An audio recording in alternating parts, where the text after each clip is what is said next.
In this video, I will discuss why we use tandem compressors and some service tips. A tandem compressor setup is two identical scroll compressors mounted on the same base, piped in parallel and sharing the same suction line, the same discharge line, the same oil, the same refrigerant. They operate at stage capacity. Stage 1, one compressor runs. Stage 2, both compressors run. This gives you two-step capacity control, typically 50% and 100%. Manufacturers use tandem compressors for capacity modulation without the cost and complexity of a variable speed compressor. Better load efficiency. Redundancy. If one fails, the other may still run the building at partial load. Lower starting amps compared to one large compressor. From a field perspective, let's look at how they actually work. Both compressors pull from the same suction header and push into the same discharge header. When only one compressor is running, the other is isolated by its internal check valves.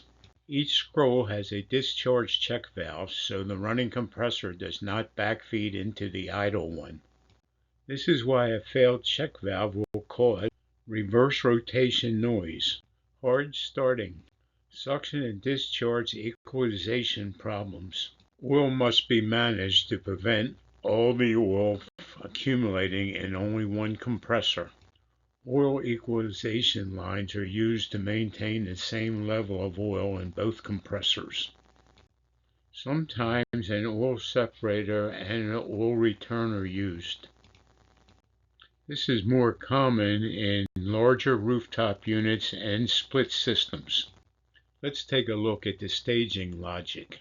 The unit's board or controller decides when to bring on the second compressor based on cooling demand, Y1 and Y2, suction pressure, discharge temperature, anti-short cycle timers, minimum off and on times. Typically, the sequence is Y1 energizes and compressor A starts. Y2 energizes, compressor B starts after a delay. Manufacturers alternate which compressor starts first to equalize run hours. Let's take a look at the refrigerant flow. When only one compressor runs, suction pressure is higher. Evaporator temperature is higher. The coil is warmer and less efficient, but the system avoids short cycling and saves energy. When both compressors run, suction pressure drops. Coil gets colder.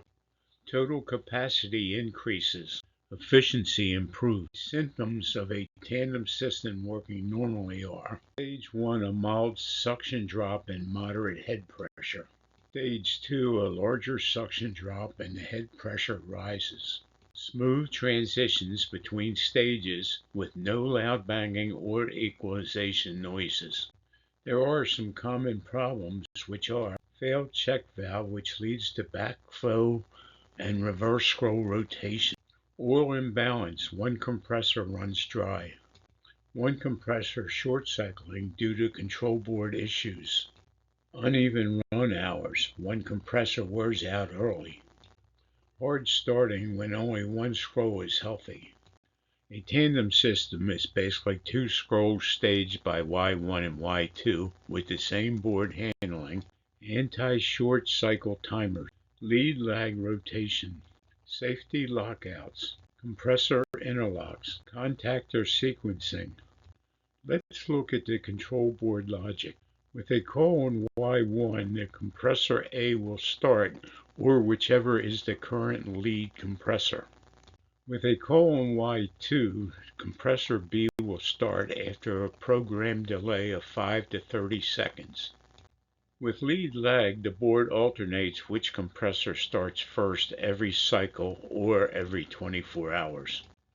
If one compressor trips on safety, the board may still allow the other to run and not completely lock out. Let's look at a field issue. If Y2 is energized but only one compressor runs, you should suspect a failed contactor, an open safety, the board not sending an output signal, bad check valve causing equalization issues. The technician must first understand the normal uneven behavior of the suction pressure. With a coil in stage 1, suction stabilizes at a higher pressure. With a coil for stage 2, suction drops 10 to 25 psi depending on the load. The transition should be smooth and not violent. Let's look at some abnormal patterns and what they mean. The suction pressure jumps up when stage 2 starts. The likely cause may be a failed check valve on the idle compressor, backflow into the off compressor, reverse scroll rotation and noise. A quick field test is, feel the discharge line of the idle compressor. If it warms when it should not, backflow is happening. If the suction drops too far when stage 2 starts, the likely cause may be low charge, starved evaporator, TXV hunting or stuck, one compressor underperforming. Field tests are, compare the amp draw between compressors. Compare the discharge temperature of both compressors. Check the superheat at the evaporator outlet. If the suction doesn't change much between stage 1 and stage 2, the likely cause may be the second compressor not actually pumping, failed internal scroll, broken crankcase or internal bypass, contactor pulling in but compressor not running. A couple of quick field tests are, check the amp draw on the compressor. Check the discharge line temperature, which should spike quickly if pumping. The likely cause is suction oscillates or pulses, oil migration issues, refrigerant floodback, TXV hunting, one compressor cycling on internal overload.